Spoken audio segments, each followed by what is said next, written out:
জয়গুরু। চলে এলাম আরেকটি নতুন ইউটিউবে ভিডিও নিয়ে। আজকে আলোচনা করব যে বিষয়টি, সেটি হচ্ছে আমরা একটি বার্থ চার্ট কিভাবে আর কি প্রেডিক্ট করতে পারি। আমরা ব্যক্তির জীবনে কিছু জিজ্ঞাসা করব না। প্রথমে কোনো পার্সন যদি আমাদের কাছে আসে, তাহলে আমরা প্রথমেই তার কাছে date of birth, time of birth, place of birth নিয়ে তাকে আমরা একটা ধারণা দেব যে আমরা তার জন্মছক থেকে অনেক কিছুই কিন্তু উপলব্ধি করতে পেরেছি বা বুঝতে পেরেছি। তারপরে কি হবে, সেই ব্যক্তি তাহলে বুঝতে পারবে যে আপনি বিষয়টা সম্পর্কে অবগত।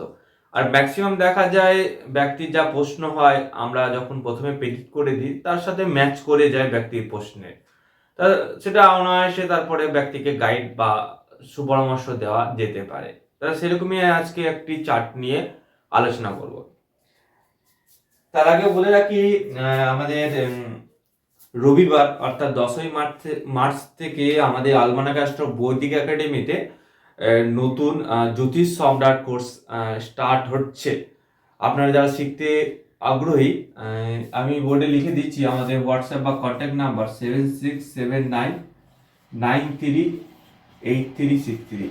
এই নাম্বারে আপনারা যোগাযোগ করতে পারবেন। আপনারা যারা ভারত থেকে আছেন বা ভারতের বাইরে আছেন, তারাও কিন্তু যোগাযোগ করে শিখতে পারবেন।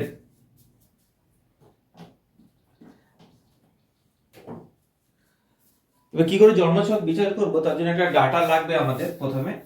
আমরা প্রথমে একটি ডেট অফ বার্থ নেব।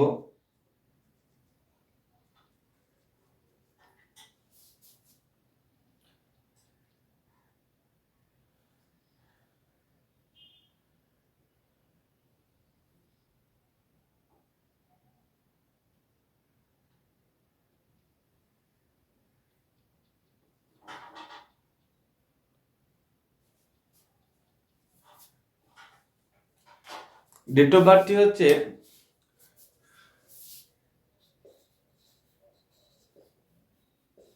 21শে মার্চ 1984।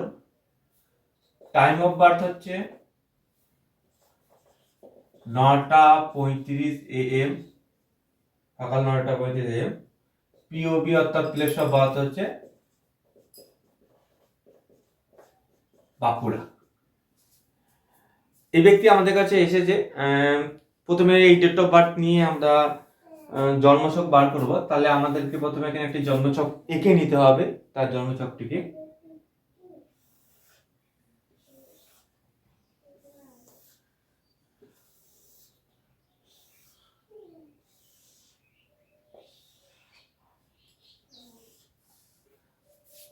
জাতকের লগ্ন বেরিয়েছে, সেটি হচ্ছে বিষ, এবং লগ্নে রাহু অবস্থান করছে, ষষ্ঠে অবস্থান করছে চন্দ্র এবং শনি।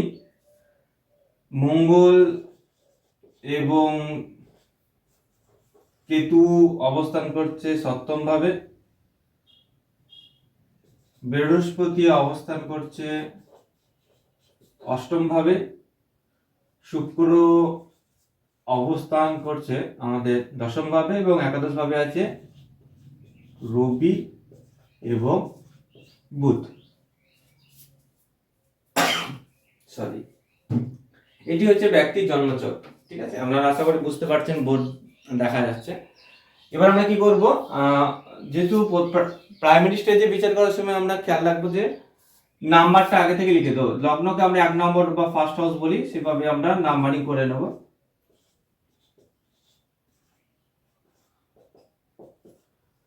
টোটাল 12টা ভাব হয়, 12টা ভাব। এবং এবার আমাদেরকে খেয়াল রাখতে হবে আমাদের বিচার স্টার্ট হয় কথা থেকে, লগ্ন থেকে। তাই প্রথমত আমরা বিচার করব লগ্ন থেকে। সিম্পল যদি আমরা বিচার করি একজন ব্যক্তির সামনে, তাহলে আমরা দেখব লগ্নপতি অবস্থান করছে কথায়। আমরা যদি খেয়াল করি লগ্নপতি প্লেসমেন্ট করছে দশমে। এবার প্রেডিকশন করার সময় আমাদের খেয়াল রাখতে হবে আমরা যেই ভাবটার বিচার করছি সেই ভাবটা থেকে কি বিচার করা হয়, এবং যেই ভাবে গেছে গ্রহটি সেই ভাবটা থেকে কি বিচার করা হয়ে থাকে। তাহলে আমরা এখানে যদি খেয়াল করি, লগ্ন ভাব হচ্ছে আমাদের ব্যক্তি বা সেলফকে নির্দেশ করে। তাহলে ব্যক্তি সত্তা অবস্থান করছে কোথায়? দশম। দশম হচ্ছে কর্মের জায়গা, সামাজিক স্ট্যাটাস, পদমর্যাদার জায়গা। তাহলে লগ্নপতি যেহেতু দশমে গিয়েছে, তাহলে ব্যক্তি নিজের চেষ্টায় জীবনে প্রতিষ্ঠা পাবে এবং সামাজিক স্ট্যাটাস বা ভালো মতো পদমর্যাদা কিন্তু থেকে থাকবে। এবার ধরুন লগ্নপতি দশমে ম্যাক্সিমাম বহু জন্ম ছকে দেখতে পাবেন, কিন্তু সেক্ষেত্রে প্ল্যানেটকে এবার গুরুত্ব দিতে হবে। তা লগ্নপতি দশমে গেলে ম্যাক্সিমাম সবাই কম বেশি প্রতিষ্ঠিত হয়, কিন্তু প্রতিষ্ঠাতার ধরন বা সামাজিক স্ট্যাটাস কতটা হবে সেটা প্ল্যানেট নির্ধারিত করবে।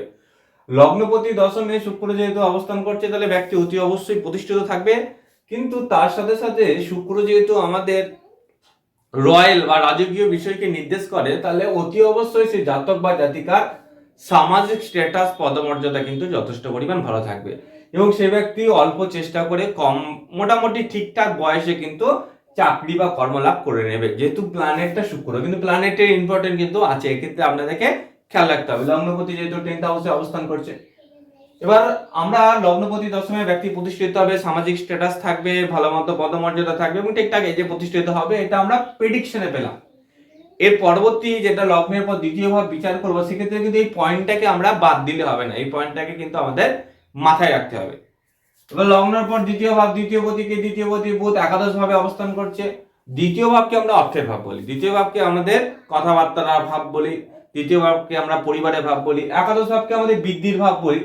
তাই দ্বিতীয় পতি যখন একাদশে গেছে অতি অবশ্যই সেটা বৃদ্ধি হবে। এবার যখন প্ল্যানেটটা বুধ আছে, তাহলে দ্বিতীয় পতি একাদশে গেছে অতি অবশ্যই হয় পরিবার অথবা ব্যক্তি নিজে কি করবে, বিজনেস করবে। ঠিক আছে, বিজনেস করবে, কারণ বুধ হচ্ছে বিজনেসের কারকত্বকে নির্দেশ করে এবং একাদশ ভাব কি করে, বৃদ্ধি নির্দেশ করে। তাহলে এই ব্যক্তি বা এনাদের পরিবারে অতি অবশ্যই ব্যবসা করবে এবং সেই ব্যবসা কিন্তু ভালো মতো হবে, কারণ 11th হাউস সময়ের সাথে সাথে অগ্রগতিকে বা ইনক্রিজকে নির্দেশ করে। সেকেন্ড লর্ড 11th এবং প্ল্যানেটটা যেহেতু মার্কারি, অতি অবশ্যই বিজনেসের সাথে কানেক্টেড, তার পরিবারে কেউ না কেউ ভালোভাবে যুক্ত থাকবে এবং ভালো আয় সোর্স বা ইনকাম হবে, অথবা ব্যক্তি নিজের আয় সোর্স বা ইনকাম বিজনেস বা ব্যবসা থেকে হওয়ার সম্ভাবনা কিন্তু নির্দেশ করে, যেহেতু প্ল্যানেটটা মার্কারি।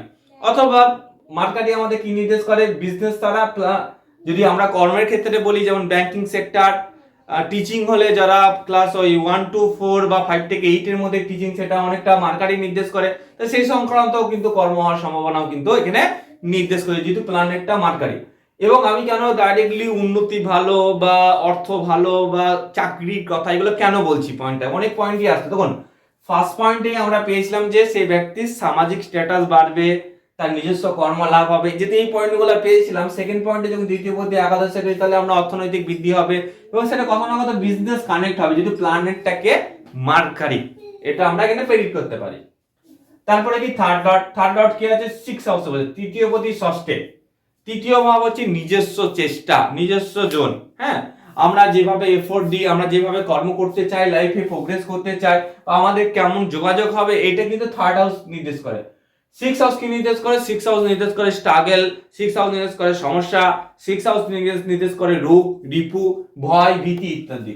তাহলে থার্ড লর্ড যখন 6 এ গেছে, প্ল্যানেট মুন আছে, ব্যক্তির মধ্যে কিন্তু যেভাবে চেষ্টা করার প্রবণতা থাকা দরকার, সেটা কোথাও না কোথাও ব্রেক হবে। যেভাবে উদ্যম বা উদ্যোগ নিয়ে যে কোনো কাজ স্টার্ট করবে, সেটা কিন্তু লং টার্মে যাওয়ার সম্ভাবনাকে নির্দেশ করছে না, যেহেতু প্ল্যানেটটা মুন। মুন কি বোঝে, মুন ফাস্ট মুভিং প্ল্যানেট বা সব থেকে দ্রুতগামী গ্রহ যেটি হচ্ছে সেটা হচ্ছে চন্দ্রমা। এবার যেহেতু চন্দ্রমা থার্ড লর্ড 6 এ গিয়ে বসেছে, তাহলে যে এই ব্যক্তি যেভাবে কাজ স্টার্ট করবে বা যে উদ্যম বা উদ্যোগ নিয়ে থার্ড লর্ড যেহেতু স্টার্ট করবে, সেটা কিন্তু কন্টিনিউয়াসলি ধরে রাখতে ব্যর্থ পাবে। অর্থাৎ আমরা এখানে একটা নেগেটিভ কত না কত পয়েন্ট পাচ্ছি, যে ব্যক্তির চেষ্টা বা উদ্যম কিন্তু কম বেশি হারাবে। তাহলে ব্যক্তি যে যতটা সাকসেস হওয়ার প্রয়োজন বা যতটা এফোর্ট দেওয়ার প্রয়োজন, সেটা খামতির একটা সম্ভাবনা এখানে নির্দেশ করছে। এছাড়া কি নির্দেশ করছে থার্ড লর্ড 6 এ, তাহলে ব্যক্তি নিজের চেষ্টার দ্বারা কর্মলাভ করবে বা জীবিকা নির্বাহ করবে, কারণ 6 হাউস কি বোঝায়, আমাদের কর্ম বা জীবিকার সাথে কানেক্ট করে। তাহলে আমরা এই পয়েন্টটাও কিন্তু প্রেডিক্ট করতে পারি। এবার যেহেতু প্ল্যানেটটা চন্দ্রমা আছে, তাহলে কত না কত সেই কর্মের জায়গাটা ইজিলি বা সহজভাবে হওয়ার সম্ভাবনা রয়েছে। আবার ষষ্ঠ ভাবকে আমরা সেবার ভাব বলি, সেবাটা কেন কানেক্ট করলাম, যেহেতু প্ল্যানেটটা মুন বসা আছে, তাহলে ব্যক্তি চাইবে, থার্ড হচ্ছে নিজস্ব চাওয়া, তাহলে ব্যক্তি চাইবে মানুষকে সেবা করতে। 6 হাউস সেবাকে বোঝায়, চন্দ্রমা সেবার কারক গ্রহ। তাহলে আমরা বলতে পারি থার্ড লর্ড যেহেতু 6 এ আছে, অতি অবশ্যই এই ব্যক্তি দান ধ্যান, মানুষকে সেবা, এগুলো কিন্তু কম বেশি করে থাকবে। এই পয়েন্টটাও আমরা প্রেডিক্ট করতে পারি। তারপরে আসি চতুর্থ ভাব। চতুর্থপতি বসে আছে কথা 11th হাউসে। চতুর্থ হচ্ছে ফ্যামিলি, পরিবার, তাছাড়া আমাদের গাড়ি বাড়ি, এছাড়া আমাদের প্রপার্টিকেও কিন্তু 4th হাউস নির্দেশ করে। এবং 4th লর্ড যেহেতু 11th এ গিয়েছে, চতুর্থপতি কথায় অবস্থান করছে, একাদশ ভাবে অবস্থান করছে, তাহলে আমরা এখানে প্রেডিক্ট করতে পারি যে ব্যক্তির বাড়ি ঘর এগুলো কি হবে, একাদশ ভাব হচ্ছে বৃদ্ধির ভাব, তাহলে বাড়ি ঘর এগুলি তার জাতক বা জাতিকার জীবনে যথেষ্ট বেশি পরিমাণে থাকবে, মানে প্রপার্টি একের অধিক থাকবে, লাইফে সুখ বা প্রতিষ্ঠা এগুলো ভালো মতো পাবে এবং সময়ের সাথে সাথে উন্নতি হবে, এগুলো প্রেডিক্ট করতে পারি। যেহেতু প্ল্যানেটটা সান, তাহলে এগুলো কিন্তু নর্মাল হবে না, ভালো মতো হবে। কারণ ভালো মতো হবে এই পয়েন্টটা বলছি, সান কিন্তু নর্মাল বা সাধারণ বিষয়কে নির্দেশ করে না, সান কিন্তু গভর্নমেন্টের সাথে কানেক্ট হওয়াকে নির্দেশ করে, সান নির্দেশ করে রয়্যালকে বা রাজকীয় ব্যাপারকে। যদি চতুর্থপতি একাদশে গিয়েছে, তাহলে প্রপার্টি বা পরিবারের মানুষজন যথেষ্ট পরিমাণ একটা ঠিকঠাক জায়গায়, মানে বাড়িঘর যথেষ্ট ভালো হবে, ভালো মতো প্রপার্টি হবে, এছাড়া তাদের পরিবার পরিজন সোসাইটিতে বড় নাম করা ব্যক্তিত্ব থাকবে। এবার সোসাইটিতে নাম করা ব্যক্তিত্ব পয়েন্টটা কিভাবে বললাম, কারণ একাদশ ভাব কিন্তু আমাদের সোসাইটিকেও নির্দেশ করে, এটাও কিন্তু পয়েন্টটা ভুলে গেলে হবে না। তো চতুর্থ হচ্ছে ফ্যামিলি, ফ্যামিলি গেছে সোসাইটির ঘরে রবি আছে, তাহলে ফ্যামিলিতে সোসাইটিতে বড় নাম করা ব্যক্তিত্ব কিন্তু থেকে থাকবে, এটাকেও কিন্তু আমরা প্রেডিক্ট বা ফলাদেশ করতে পারি। নেক্সট হচ্ছে পঞ্চম ভাব, পঞ্চম পতিকে, পঞ্চম হচ্ছে আমাদের জ্ঞানের ভাব, নতুনত্ব যখন কোনো বিষয় শিক্ষা গ্রহণ করি সেটার ভাব, আমাদের মন্ত্র দীক্ষা শিষ্য এগুলো সব পঞ্চমের ভাব। পঞ্চম পতি যেহেতু একাদশে গেছে, তাহলে এই ব্যক্তি সময় যতই যাবে নতুনত্ব কিছু বিষয় শিখতে চাইবে। এবার যখন নতুনত্ব বিষয় কিরকম শিখতে যাবে, যেহেতু প্ল্যানেট আছে মার্কারি, মার্কারি কি বোঝায়, আমাদের ট্যালেন্টেড বা নলেজ কে বোঝায়, তাহলে কোথাও না কোথাও আমরা এই বার্তাতে পঞ্চম পতি যেহেতু একাদশে প্ল্যানেট মার্কারি, তাহলে নতুনত্ব বিষয় শিক্ষার প্রতি এই জাতক বা জাতিকার মতে অতি অবশ্যই আগ্রহ থাকবে এবং সেটা পরবর্তীকালে সেই শিক্ষাকে কাজে লাগিয়ে তার আয় সোর্স বা ইনকামের জায়গাও ক্রিয়েট হবে। এবার এই পয়েন্টটা কিভাবে বললাম, এই পয়েন্টটা বলার উদ্দেশ্য হচ্ছে আমরা পূর্বে যে সমস্ত পয়েন্টগুলি প্রেডিকশন করেছি সেই পয়েন্টগুলি কিন্তু আমরা বাদ দিচ্ছি না। তাহলে সেক্ষেত্রে আমরা দেখেছিলাম যে ব্যক্তির বিজনেস বা একাধিক ইনকাম বা আয় সোর্স জেনারেটের সম্ভাবনা রয়েছে, তাহলে এই ক্ষেত্রে পঞ্চম পতি যেহেতু 11th হাউসে প্লেসমেন্ট রয়েছে, তাহলে আমরা নির্দ্বিধায় বলতে পারি এই ব্যক্তি এমন কিছু শিক্ষা গ্রহণ করবে বা নিজের নলেজকে কাজে লাগিয়ে জীবনে কিন্তু ভালো মতো আয় সোর্স বা ইনকাম করবে বা জীবনে উন্নতি করতে পারবে, এটাকে আমরা প্রেডিক্ট করতে পারি। পঞ্চমের পর কে, ষষ্ঠ ভাব, 6 লর্ড কে, 6 লর্ড হচ্ছে ভেনাস জন্মছকে, 6 লর্ড বসে আছে কোথায়, দশম ভাবে, দশম হচ্ছে কর্মের ভাব, 6 হাউস হচ্ছে জীবিকার ভাব, তো 6 লর্ড 10তে গেলে জাতক বা জাতিকার নির্দিষ্ট কর্মলাভ হওয়ার সম্ভাবনা নির্দেশ করে। এখানে শুক্র যেহেতু আছে, তাহলে একটা ঠিকঠাক কমফোর্ট জোনে কেরিয়ার হওয়ার সম্ভাবনা নির্দেশ করছে। এবার যেহেতু আমরা প্রাইমারি স্টেজে সেভাবে নেগেটিভ পয়েন্ট না পেয়ে পজিটিভ পয়েন্টে যাচ্ছি, তাহলে 6 নট 10তে ভেনাস এখানে কিন্তু তার নির্দিষ্ট কর্ম হওয়ার সম্ভাবনা প্রবল মাত্রায় নির্দেশ করছে। এছাড়া কি নির্দেশ করছে, 6 হাউস আমাদেরকে নির্দেশ করে যে আমাদের ঝুট ঝামেলা বা অশান্তি বা ইত্যাদি।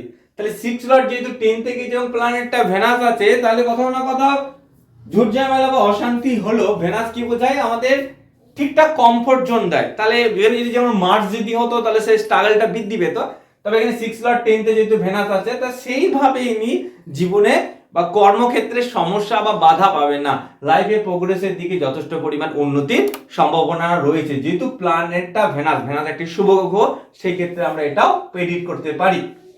সপ্তম ভাব, 7th লর্ড 7তে বসে আছে, আমরা জানি যে কোনো হাউসের লর্ড সেই হাউসে বসা, সেখান থেকে আমরা সাপোর্ট পাই লাইফে, এটা খুবই positive.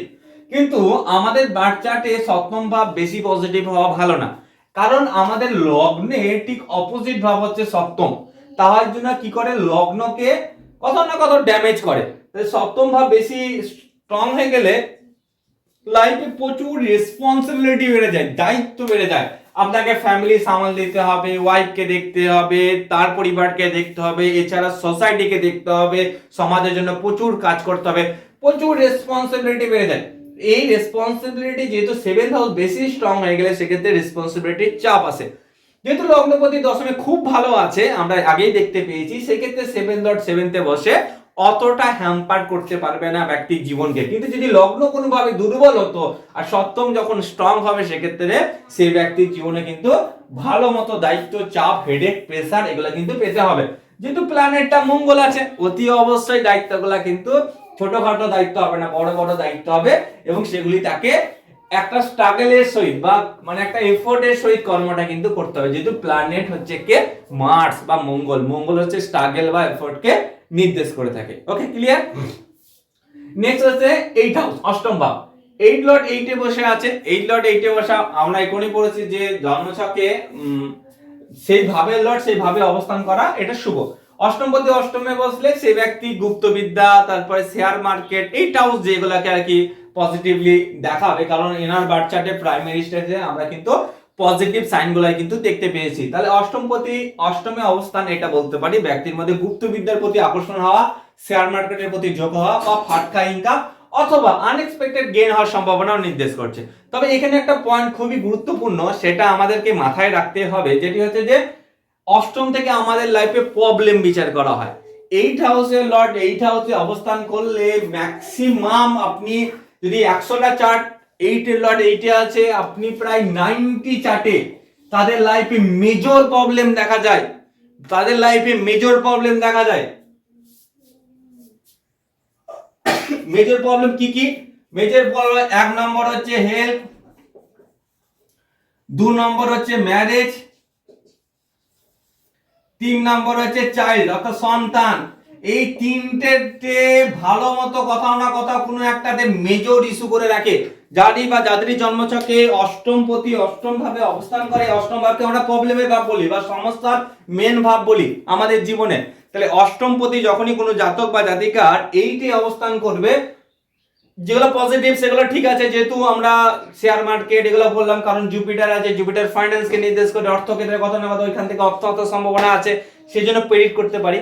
But 8 lot 8 A placement যে কোনো বার চার্টে আমরা মেজর প্রবলেম দেখি তাদের লাইফে। কি একটা হচ্ছে হেলথ, স্বাস্থ্য ওরিয়েন্টেড প্রবলেম, নরমাল কিন্তু স্বাস্থ্য ওরিয়েন্টেড প্রবলেম না, বড় ডিজিজ হওয়ার সম্ভাবনা কিন্তু নির্দেশ করে থাকে। এই পয়েন্টটাও কিন্তু খুবই গুরুত্বপূর্ণ। অথবা ম্যারেজে হ্যাম্পার করে অথবা চাইল্ড। মূলত এই তিনটে বিষয়ের মধ্যে 100টা চার্ট না বলে 90টা চার্টের ক্ষেত্রে আপনারা কিন্তু এই তিনটে বিষয়ের মধ্যে তার লাইফে বড় ধরনের হ্যাম্পার দেখতে পাবেন যদি 8 লট 8 এ অবস্থান করে। তারপরে চলে আসি আমরা কি ভাব, অষ্টমের ভাবের পর নবম ভাব। নবম কি? নবম হচ্ছে 9th হচ্ছে আমাদের ভাগ্যকে নির্দেশ করে, আমাদের ধর্মকে নির্দেশ করে, আমরা স্পিরিচুয়াল গুরুগিরি বা টিচার যাবতীয় 9th কে নির্দেশ করে। 9th লর্ড যখন আমাদের বার্থ চার্টে, এনার বার্থ চার্টে 9th লর্ড কোথায় আছে? 6 এ আছে। 9th লর্ড 6 এ যেহেতু প্লেসমেন্ট রয়েছে, এখানে একটা পয়েন্ট মনে রাখতে হবে, নবমপতি ষষ্ঠে অবস্থান করলে পিতার আকস্মিক ডেথ হওয়ার সম্ভাবনা নির্দেশ করে। নবমপতি ষষ্ঠে থাকলে ম্যাক্সিমাম দেখা যায় পিতার আকস্মিক ডেথ হওয়ার সম্ভাবনা নির্দেশ করে। যেহেতু প্ল্যানেটটা শনি আছে, তাহলে এই ক্ষেত্রে সম্ভাবনা কিন্তু ভালো মতো নির্দেশ করছে পিতার আকস্মিক ডেথ হওয়ার। 9th লর্ড 6 এ যেহেতু প্ল্যানেটটা রয়েছে। এছাড়া 9th লর্ড 6 এ থাকলে আমরা এটা বলতে পারি ব্যক্তি কোথাও না কোথাও ভাগ্যের সাপোর্ট পাবে তার কর্মজীবনে, অর্থাৎ ঠিকঠাক বয়সে কর্মলাভ বা ঠিকঠাক ভাবে প্রতিষ্ঠাতা এটা নির্দেশ করে। শনি যেহেতু কর্মকে নির্দেশ করে, শনি যেহেতু আমাদের সার্ভিসকে নির্দেশ করে, তাহলে কোথাও না কোথাও একটা ভালো টিচিং এর জায়গায় কর্মলাভ হওয়ার সম্ভাবনা বা গভর্নমেন্ট সার্ভিস পাওয়ার সম্ভাবনা কিন্তু এখানে নির্দেশ করে, যেহেতু প্ল্যানেটটা হচ্ছে কে শনি। তার পরবর্তী পয়েন্টও সেম একই দেখাবে, কারণ 10th হচ্ছে আমাদের কর্মক্ষেত্র, সামাজিক স্ট্যাটাস ইত্যাদি। 10th লর্ড 6 এ থাকলে সেম প্রেডিকশনটাও কিন্তু আমরা কম বেশি করতে পারি। বাট 10th লর্ড 6 এ থাকলে প্ল্যানেট শনি হলে এটা নির্দেশ করে আপনার শেষ বয়সে কোন রকম ভাবে বা আপনার বয়স যত বাড়বে তখন কিন্তু হেলথ ওরিয়েন্টেড, বিশেষ করে লোয়ার পোর্শন বা কিডনি সংক্রান্ত সমস্যা, যেহেতু তুলা রাশিতে আছে সেই জন্য কিডনির কথাটা মেনশন করেছি। তুলা রাশি আমাদের ইউরিনের জায়গা বা কিডনির জায়গাগুলোকে মেনশন করে, তাই যেহেতু 10th লর্ড 6 এ আছে, তাহলে আমাদের শেষ বয়সে ইউরিন বা কিডনি সংক্রান্ত সমস্যা কিন্তু ভোগ করাবে। যদি এটা ফিমেল চার্ট হতো, যদি এটা আমরা দেখতাম ফিমেল চার্ট হতো, তাহলে সেক্ষেত্রে আমরা বলতাম যে জরায়ু ঘটিত সমস্যাও কিন্তু সম্ভাবনা রয়েছে যদি এটা ফিমেল চার্ট হতো। যদি এটা মেল চার্ট, সেক্ষেত্রে আমরা বলবো ইউরিন বা কিডনি সংক্রান্ত সমস্যা কিন্তু রয়েছে বাচ্চাদের। তবে সামাজিক স্ট্যাটাস পদমর্যাদা যথেষ্ট ভালো হবে এবং মানুষকে প্রচুর পরিমাণ সেবা দান ধ্যান পর্যন্ত করবে, যেহেতু 10th লর্ড 6 এ প্ল্যানেটটা স্যাটার্ন রয়েছে। এবার আছে একাদশ ভাব। একাদশ ভাব হচ্ছে আমাদের গেনের ভাব, বৃদ্ধির ভাব। একাদশপতি অষ্টমে গেছে, তাহলে অষ্টমকে আনএক্সপেক্টেড গেন বলেছিলাম পূর্বে, অষ্টম ভাব যখন পড়াচ্ছিলাম। তাহলে একাদশপতি অষ্টমে গেছে, তাহলে আনএক্সপেক্টেড গেন হবে। জুপিটার বোঝাচ্ছে, জুপিটার কি বোঝায়? ফাইন্যান্স কেও বোঝায়। তাহলে আনএক্সপেক্টেড কিন্তু লাভ হওয়ার সম্ভাবনাও কিন্তু এখানে নির্দেশ করছে, যেহেতু একাদশপতি বসে আছে কোথায়? অষ্টম ভাবে, তাহলে আমরা সেক্ষেত্রে কিন্তু এটা প্রেডিক্ট বা ফলাদেশ করতে পারি, যেহেতু একাদশপতি অষ্টমে রয়েছে। তবে একাদশ ভাব বৃদ্ধি, তাহলে অষ্টম হচ্ছে সমস্যা, তো সমস্যা এখানে কিন্তু বারবে নির্দেশ করছে। পূর্বে অষ্টমপতি অষ্টমে 3টে পয়েন্ট মেনশন করেছে না, ওই 3টে পয়েন্ট এনার জীবনে, যেহেতু এনার একাদশপতিও সেটি, তাহলে ওনার জীবনে কিন্তু সমস্যাটা বড় মাপের দেখা যাবে, প্রবলেম নয়, মানে ছোটখাটো প্রবলেম নয়, বড় ধরনের ইস্যু বা প্রবলেম এটা কিন্তু দেখা যাবে, এটা নির্দেশ করছে। এবার আসি দ্বাদশ ভাব। দ্বাদশ ভাবকে আমরা বিচ্ছেদ, বিলম্ব, তারপরে ইম্পোর্ট এক্সপোর্টের বলতে পারি, ফরেনের জায়গা বলতে পারি, ঠিক আছে। তাহলে দ্বাদশ ভাব হচ্ছে আমাদের নিদ্রার জায়গা বলতে পারি। তাহলে দ্বাদশপতি যেহেতু সপ্তমে রয়েছে, তাহলে প্ল্যানেটটা যেহেতু মঙ্গল, তাহলে কোথাও না কোথাও বৈবাহিক জীবনে অথবা পার্টনারকে নিয়ে কোনো রকম মতবিরোধ হওয়ার সম্ভাবনা রয়েছে, অথবা পার্টনারের জন্য, পার্টনার হয়তো বাইরে জব করে বা কর্ম করে, সেজন্য হয়তো আপনাকে বাইরে থাকতে হচ্ছে, বা বাইরে ট্যুরে রয়েছেন, বা দূরবর্তী জায়গায় রয়েছেন, ফ্যামিলি থেকে ডিটাচ হয়ে ইত্যাদি। কারণ দ্বাদশ ভাবকে কিন্তু আমরা ডিটাচেড ভাবও বলি। তবে 12 লর্ড সপ্তমে থাকে এবং মঙ্গল যদি হয়ে থাকে, তাহলে অতি অবশ্যই কম বেশি কিন্তু সমস্যা বা ট্রাভেল হয় পার্টনারের জন্য অথবা পার্টনারকে নিয়ে কিন্তু ভোগ করতে হতে পারে। অথবা এটাও নির্দেশ করে দ্বাদশপতি সপ্তমে, ধরুন তার পার্টনার বাইরে জব করে, অথবা তিনি বাইরে জব করে এবং তার পার্টনারকে নিয়ে, ধরুন তিনি শিলিগুড়িতে জব করছে, তাহলে তিনি কলকাতা বাঁকুড়ার মানুষ হয়ে শিলিগুড়িতে রয়েছে, তাহলে তিনি কোথাও না কোথাও একটা ডিটাচ প্রাইমারি স্টেজে পেয়ে গেছে। তবে 12 আর 7তে মঙ্গল যদি প্ল্যানেট হয়, তাহলে সমস্যা বা ট্রাভেল কম বেশি নির্দেশ করে থাকে। 12 আর 7তে মার্স যদি হয়, মার্স কি বোঝায়? স্ট্রাগল কে বোঝায়, প্রবলেম কে বোঝায়। দ্বাদশ কি বোঝায়? রাতের বেলায় নিদ্রা আগে। তাহলে এত হেডেক বা প্রেসার থাকবে, অনেক সময় কিন্তু নিদ্রা ঠিকঠাক আসবে না, ঘুমানোর সমস্যা দেবে, রাতের বেলায় হুটহাট করে ঘুম ভেঙে যাওয়া বা দুশ্চিন্তা ভালো মতো কাজ করবে। এবং মঙ্গল যেহেতু প্ল্যানেট, কোথাও না কোথাও অপারেশনের কারণে এই সমস্যাটাও কিন্তু ভালো মতো দেখা যাবে। কিন্তু মঙ্গল যেহেতু আমাদের এখানে অপারেশনের কারক গ্রহ, তাহলে সেক্ষেত্রে আমরা কিন্তু এই পয়েন্টটাকে প্রেডিক্ট করতে পারি। তাহলে আমরা কোথাও না কোথাও একটা বার চার্টে দেখলে দ্বাদশটা ভাবের অবস্থান দেখে খুব সহজে আমরা প্রেডিক্ট বা ফলাদেশ করতে পারি। তবে এছাড়াও আমরা প্ল্যানেটকে আদার্স নরমালি দেখেও বা কনজাংশন দেখেও প্রেডিক্ট করতে পারি, তবে সেটা আলাদা টপিক। তবে আজকে নরমালি একজন পার্সন যদি আসে এবং সে ব্যক্তিকে আমরা কিছু জিজ্ঞাসাবাদ না করো, একটা সাময়িক 12খানা মোটামুটি ধারণা বা প্রেডিক্ট করে দিতে পারে, যাতে ব্যক্তি বুঝতে পারে যে আপনি সেই বিষয় সম্পর্কে অতি অবশ্যই জানেন। তারপরে নক্ষত্র প্রেডিকশন আছে, তারপরে ব্যক্তির প্রশ্ন সংক্রান্ত প্রেডিকশন আছে, এডুকেশনে আলাদা টেকনিক বা পদ্ধতি আছে প্রেডিকশনে, সেগুলো বিচার করলে সবই অটোমেটিক বেরিয়ে চলে আসবে। ঠিক আছে, ক্লিয়ার?